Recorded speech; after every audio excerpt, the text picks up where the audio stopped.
Day 20, try to get a full beard. Selain minoxidil, benda yang bagus untuk tumbuhkan rambut and jambang adalah microneedling. Yang famous orang pakai derma roller, tapi personally aku lagi prefer pakai dermastem. Okay, aku bagi mudah faham je ni. Microneedling ni proses kita cocok jarum-jarum halus dekat kulit, which akan menyebabkan luka-luka halus ataupun micro tear. Micro tear ke micro tear? Tak bisa bahasa Inggeris. Jadi proses ni stimulates lagi natural healing process dekat kulit ataupun badan kita. Bagus untuk tingkatkan lagi collagen and elastin production, tingkatkan lagi blood flow and blood circulation. Dan daripada tu dia bagus juga untuk kulit sebenarnya. And kalau siapa-siapa yang pakai skincare, dia bantu lagi proses penyerapan skincare dalam badan kita. Contohlah kalau dalam skincare tu ada hyaluronic acid. Hyaluronic acid ni memang sangat bagus untuk hydration. So, bila buat microneedling, dia bantu lagi proses penyerapan hyaluronic acid tu dalam kulit. Now kenapa aku lagi prefer dermastem compared to derma roller?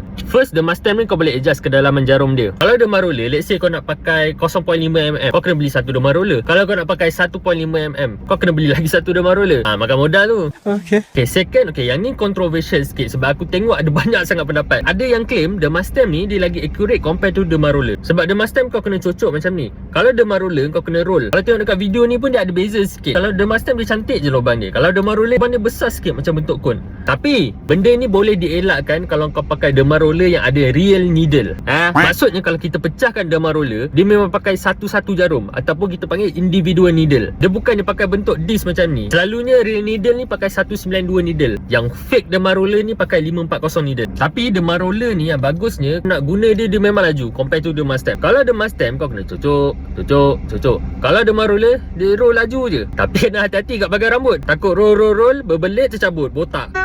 Kau nak pakai derma roller sebab nak tumbuhkan rambut, ni kau tercabut dia botak, kelakar sikit so kena hati-hati. Tapi ini personal preference aku je. Kalau nak pakai derma roller pun tak ada masalah pun. Nak pakai dermastem pun tak ada masalah. Tapi kena guna dengan cara yang betul. Banyak lagi sebenarnya aku nak explain pasal microneedling ni ataupun dermastem. Cara nak guna, cara penjagaan, apa nak buat sebelum, apa nak buat selepas. Maybe next video kot. Aku panjang sangat video ni. Follow aku. Kalau ada apa-apa soalan nak tanya, komen je.